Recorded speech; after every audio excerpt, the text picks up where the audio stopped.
Here's our love, laughter, and a lot of Wi-Fi memories, wherein we share our cultural differences, our LDR stories, and, of course, our journey to forever. Welcome to the J-Nate Journey!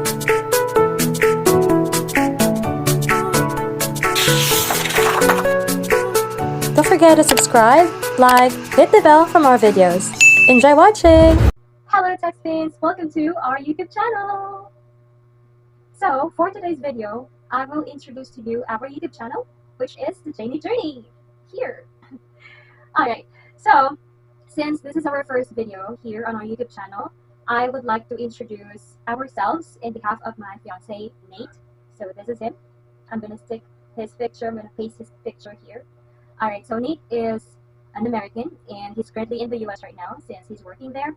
And I'm Jay, I'm a Filipina and I am from Negros, so it means I'm Bisaya. I'm very Bisaya, but I know how to speak Tagalog and I know how to speak English as well. But in our vlogs here, in our videos here on YouTube channel, and in our other social media platforms, I'll try my best to speak the 3 languages, maybe mostly Tagalog since I'm in Manila right now. So yeah, I would like to use those languages para mas malaki yung coverage natin, no? So yun, in this video, I will share to you guys kung paano kami nag-meet ng partner ko, kung saan kami nag-meet, and kung ano nangyari during his first and second visit here in the Philippines.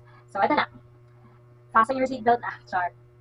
So we met way back in 2017, and we met on a dating app, or it was a website, I guess. It's Chatroulette. I think it was a website. Doon, nagka-match kami, and then we chatted for a couple of days, and we've decided to continue our conversation sa Facebook since we both had Facebook at the time. And then, so yun, tinuloy namin yung pag-usap namin sa Facebook, video calls and chats, and umabot kami ng almost a year na acquaintance. And then, suddenly, he stopped talking to me. Ewan ko kung bakit, char. Hindi alam ko kung bakit. So, yun, hindi ko na lang din siya, like, parang dinistorbo, no? Sa point na nag-stop na siya. I mean, sa time na nag-stop na siya, I also stopped messaging him. And I was very busy at the time as well kasi nga, I was at the university at the time. I think, second year college. Yeah, if not mistaken. So yun, busy din ako and busy din siya sa career niya. And yeah, we didn't talk for 5 years, over 5 years, after that 2017 to 2018. And I've had relationships, a few relationships at the time, maybe 2 relationships. And siya, sabi niya sa akin, wala siya naging serious relationship. Meron daw, like, fling-fling, ganon. But wala siyang naging, wala siyang naging serious relationship at that time. So yun, in 2022, he searched my name on Facebook and he found out I was single at the time. And my profile picture was also single, syempre, kasi nga single, di ba? So yun nga, mga girls, if single kayo, ilagay niyo sa bio niyo kasi hindi nyo alam, baka may nagmamasid-masid dyan, di ba? So yun, ilagay niyo single kayo kung single kayo. So yun, I was single at the time and then he messaged me and I was really shocked kasi I thought he was married already. I thought ayaw na niya ako makausap. So yun, I replied to his message and we started talking again. Yun, pinamusta namin yung isa't isa, yung trabaho, gano'n. And I was so happy. I don't know why. I was so happy to finally talk to him again. Kasi nga wala kami closure, diba? In 2017 or 2018 na ba yun. So yun, until nag-court siya sa akin, nag-apologize siya, of course. And sino pa naman ako para tangihan yung apology niya. So I accepted his apology and then we became friends. And November, first week, siya nag-court and sinagot ko siya November 25. And then, first monthsary kami in December 25. So yun, kalimutan ko na, my gosh, hindi kasi kami 2 months at least. Inano lang kasi namin is yung anniversary. Kahit nga anniversary, hindi kami like super sweet na greetings, gano'n.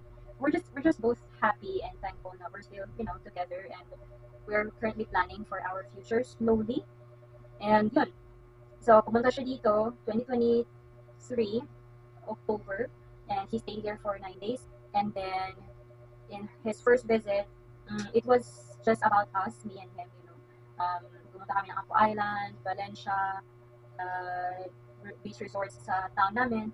So it was all about us, and that was one of the best moments talaga na nangyari sa buhay namin. Umiyak siya, kasi nga, yun nga, nakita na kami finally. We both didn't know na mangyayari yun. na magkakamit talaga kami in person. Kasi after 5 years, di ba? Yung akala mo wala na, yun na yun. But yun, nangyari pa rin. I don't know, iba yung story namin eh. Wala lang, amazing lang, char. So yun, 2023, pumunta siya dito, no, for his first visit. 2024, we tried to apply for a US tourist visa for me. And I also went to Malaysia in summer para lang magka-stamp yung passport ko. Kasi nga, I was applying for a US tourist visa, di ba? So yun, but unfortunately, I got denied kasi nga super strict sa US Embassy lately. So yun, and napaka-sad ng time na yun. We were both sad, of course, even his family and mine, but we accepted it because yun nga, hindi nga siguro yun para sa amin at that time. So yun, talk na kami about future, na magpo-propose siya, ganun. Pupunta siya dito para mag-propose, para maka-process na kami sa ibang visa, which is fiancé visa. And yun, napakasaya ko kasi serious talaga siya na i-level up yung relationship namin. And so yun, pumunta siya dito this year in April, and he was here on my birthday. My mom also was here on my birthday just to meet him as well. And yeah, it was one of the best days of my life. We were a complete family with my partner, Nate. And this time, it was about my family and him, not just the both of us, you know.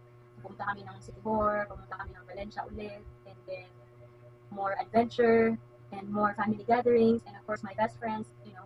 So yun, it was very intimate kind of dinner on my birthday, and as well as the engagement day. He proposed to me in Salagdoong Beach Resort. So yan, kung sino may alam sa saan yung Salagdoong, comment down below. Char! Okay, so yun, nagpropose siya sa Sikihor, and umuwi kami, and then nagpahinga, and then we packed our things again para pumunta ng Dumaguete ulit kasi nga flight niya on the 30th. So yun, almost 2 weeks, 13 days or 14 days siya nandito sa Philippines. And yeah, now we're engaged. Yun, napaka-happy talaga yung year ko this year, even though maraming negativities, but we are still focusing on the brighter side, of course, in God's grace, in God's blessings. Dun tayo palagi sa positive side, diba? Let's try our best to be optimistic, and even though if we're not that too optimistic, you know, we still have to prepare what's gonna happen next if plan A will not happen. You know, you have to be prepared on plan B, something like that. So yun, before kami na-engage, we were tested talaga. We were tested, and na-solve namin. I'm so happy, and we're so blessed na ginabayan talaga kami ni Lord during those days na may problem kami before he proposed to me. So yeah, long story short, I'm now engaged. My name is Jay, and I am now engaged with Nate. And in our future vlogs, or in our future videos, I'm gonna upload here text pins, our engagement day, our first meeting, second meeting, and stuff like that.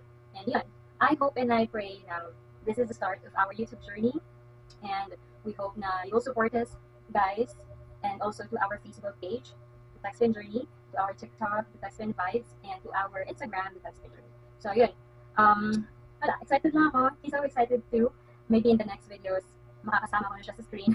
Char, kasi nga we have different time zones, so napaka-busy. But yeah, we will try our best, guys, to make videos just for you. And yeah, thank you so much for watching our first ever YouTube video, and I hope you will support us, guys. Don't forget to subscribe, hit the notification bell, and if you have time, please share our videos para marami tayong mai-embrace na text in the future. Thank you! Have a great day!